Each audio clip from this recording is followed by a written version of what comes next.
ओम उमा महेश्वराय नमः। जय शिव शंभु। जय माता दी। दोस्तों, आप सभी पर भगवान भोलेनाथ और माता पार्वती की कृपा सदा सर्वदा बनी रहे। आइए आज पूरी श्रद्धा और भक्ति के साथ सुनते हैं सावन सोमवार व्रत कथा। तो प्रेम से बोलिए गौरी पुत्र गणेश की जय, शिव जी माता पार्वती की जय। जय श्री हरि। भगवान भोलेनाथ को प्रसन्न करने के लिए सावन के सोमवारी बेहद ही खास है और इस बार सावन की दूसरी सोमवारी के दिन कामिका एकादशी भी पड़ रही है। तो इसलिए एक ही व्रत में भगवान विष्णु और माता लक्ष्मी के साथ भगवान शिव का भी आशीर्वाद प्राप्त होगा। तो चलिए पूरी श्रद्धा और भक्ति से सुनते हैं सावन सोमवार व्रत कथा शुरू करने से पहले इस वीडियो को लाइक करें और कमेंट बॉक्स में हर हर महादेव अवश्य लिखें। प्राचीन समय की बात है।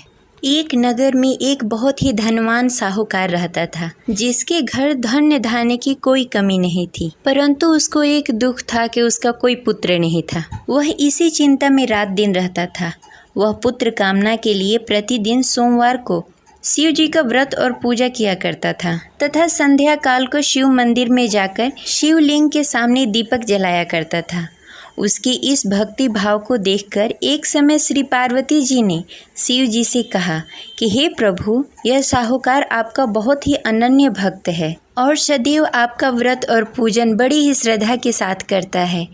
इसकी मनोकामना पूर्ण करनी चाहिए। शिव जी ने कहा, हे पार्वती, यह संसार का कर्म क्षेत्र है। जैसे किसान खेत में जैसा बीज डालता है वैसा ही फल काटता है, इसी प्रकार इस दुनिया में जो जैसा कर्म करता है वैसा ही फल पाता है। पार्वती जी ने अत्यंत आग्रह से कहा, हे प्रभु, जब वह आपका अनन्य भक्त है, उसको अगर किसी प्रकार का दुख है तो आपको अवश्य ही उसका दुख दूर करना चाहिए, क्योंकि आप सदैव अपने भक्तों पर दया करते हैं, उसके दुख को दूर करते हैं। यदि आप ऐसा नहीं करेंगे तो कोई मनुष्य आपकी सेवा और व्रत क्यों करे? पार्वती जी का ऐसा आग्रह देख शिव जी ने कहा, हे पार्वती, इसका कोई पुत्र नहीं है, इसीलिए यह सदैव दुखी रहता है। इसके भाग्य में पुत्र न होने पर भी मैं इसको पुत्र प्राप्ति का वर देता हूँ, परंतु यह पुत्र केवल 16 वर्षों तक ही जीवित रहेगा। इसके पश्चात मृत्यु को प्राप्त हो जाएगा। इससे अधिक मैं और कुछ नहीं कर सकता। ये सभी बातें साहूकार सुन रहा था। इससे उसको न कोई प्रसन्नता हुई और न ही कोई दुख हुआ। वह पहले जैसा ही शिव जी का व्रत और पूजन करता रहा। कुछ काल व्यतीत होने के पश्चात साहूकार की पत्नी गर्भवती हुई और 10वें महीने उसने पुत्र को जन्म दिया। साहूकार के घर में बहुत ही खुशी मनाई गई, परंतु साहूकार उसके 16 साल की आयु जानकर कुछ अधिक प्रसन्न नहीं हुआ। यह बातें उसके घर वालों को मालूम नहीं था। विद्वान पंडितों ने उसका पुत्र का नाम अमर रखा। जब अमर 12 वर्ष का हुआ तो उसे शिक्षा प्राप्त करने के लिए काशी भेजने का निश्चय हुआ। व्यापारी ने अमर के मामा को बुलाया और कहा कि अमर को शिक्षा प्राप्त करने के लिए काशी छोड़ आओ। अमर अपने मामा के साथ शिक्षा प्राप्त करने के लिए चला गया। रास्ते में जहां अमर और उसके मामा विश्राम करने के लिए ठहरते, वहीं यज्ञ करते और ब्राह्मणों को भोजन कराते। लंबी यात्रा के बाद अमर और उसके मामा एक नगर में पहुंचे। उस नगर में राजा की कन्या के विवाह की खुशी में सभी नगर को सजाया गया था। निश्चित समय पे बारात आ गई, लेकिन वर का पिता अपने बेटे की एक आंख से काने होने के कारण बहुत चिंतित था। उसी इस बात का भय सता रहा था कि राजा को इस बात का पता न चले, कहीं वह विवाह से इनकार न कर दे, इससे उसकी बदनामी होगी। वर के पिता ने अमर को देखा। उसके मस्तिष्क में एक विचार आया। उसने सोचा, क्यों न इस लड़के को दुल्हा बनाकर राजकुमारी से विवाह करा दूं। विवाह के बाद उसको धन देकर विदा कर दूंगा और राजकुमारी को अपने नगर ले जाऊंगा। वर के पिता ने इसी संबंध में अमर और उसके मामा से बातें। अमर के मामा ने धन मिलने के लालच में वर के पिता की बातें मान ली। अमर को दूल्हे का वस्त्र पहनाकर राजकुमारी चंद्रिका से विवाह करा दिया। राजा ने बहुत सारा धन देकर राजकुमारी को विदा किया। अमर जब लौट रहा था तो सच नहीं छिपा सका और उसने राजकुमारी की ओढ़नी पर लिख दिया, राजकुमारी चंद्रिका, आपका विवाह मेरे साथ हुआ है। मैं काशी शिक्षा प्राप्त करने के लिए जा रहा हूँ। अब तुम्हें जिस नवयुवक की पत्नी बनना पड़ेगा वह कान्हा है। जब राजकुमारी ने अपनी ओढ़नी पर लिखा हुआ पढ़ा तो उसके कान्हे लड़के के साथ जाने से इनकार कर दिया। राजा ने सब बातें जानकर राजकुमारी को महल में रख लिया और उधर अमर अपने मामा के साथ काशी पहुंच गया। अमर ने गुरुकुल में पढ़ना शुरू कर दिया। जब अमर की आयु 16 वर्ष पूरी हो गई, उसने एक यज्ञ किया। यज्ञ की समाप्ति पर ब्राह्मणों को भोजन कराया और सभी को अन्न और वस्त्र दान किए। रात्रि को अमर अपने शयन कक्ष में सोने के लिए चला गया। शिव जी के वरदान के अनुसार शयन अवस्था में अमर के प्राण पखेरु उड़ गए। सूर्योदय पर मामा अमर को मृत देखकर रोने लगे।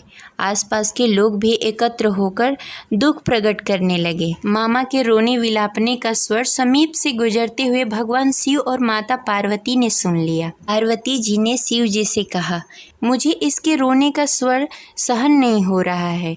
आप इस व्यक्ति के कष्ट अवश्य दूर करें। भगवान शिव जी ने पार्वती जी के साथ अदृश्य रूप में समीप जाकर अमर को देखा तो पार्वती जी से बोला, हे पार्वती, यह तो वही व्यापारी का पुत्र है। मैंने इसे 16 वर्ष तक की आयु का वरदान दिया था। इसकी आयु पूरी हो गई है। पार्वती जी ने फिर भगवान शिव जी से निवेदन किया, हे प्रभु, आप इस लड़के को जीवित करें, नहीं तो इसके माता पिता पुत्र की मृत्यु के कारण रो रो कर अपने प्राण त्याग देंगे। इसके पिता तो आपके परम भक्त हैं, जो वर्षों से सोमवार का व्रत करते हुए भोग लगा रहा है। पार्वती जी के आग्रह करने पर भगवान शिव ने उस लड़के को जीवित होने का वरदान दिया और कुछ ही पल में वह जीवित होकर उठ गया। शिक्षा प्राप्त करने के बाद अमर अपने मामा के साथ अपने नगर की ओर चल दिया। दोनों चलते चलते उसी नगर पहुँचे जहाँ अमर का विवाह हुआ था। उस नगर में भी अमर ने यज्ञ का आयोजन किया। समीप से गुजरते हुए नगर के राजा ने यज्ञ का आयोजन देखा। राजा ने अमर को तुरंत पहचान लिया। यज्ञ समाप्त होने पर राजा ने अमर और उसके मामा को महल में लेकर गए और कुछ दिनों तक उन्हें महल में ही रखा। उसके पश्चात बहुत सारा धन वस्त्र देकर राजकुमारी के साथ विदा किया।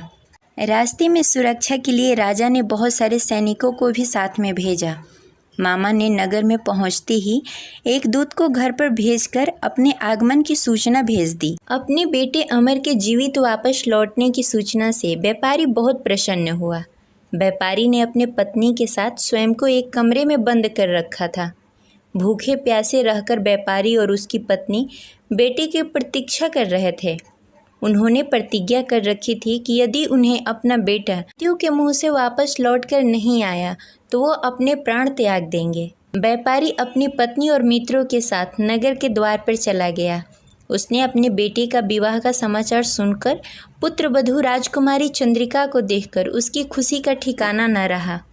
उसी रात भगवान शिव ने व्यापारी को स्वप्न में आकर कहा, हे श्रेष्ठ, मैं तेरी सोमवार के व्रत करने और कथा सुनने से बहुत प्रसन्न हूँ। इसी वजह से मैंने तुम्हारे पुत्र की लंबी आयु कर दी है।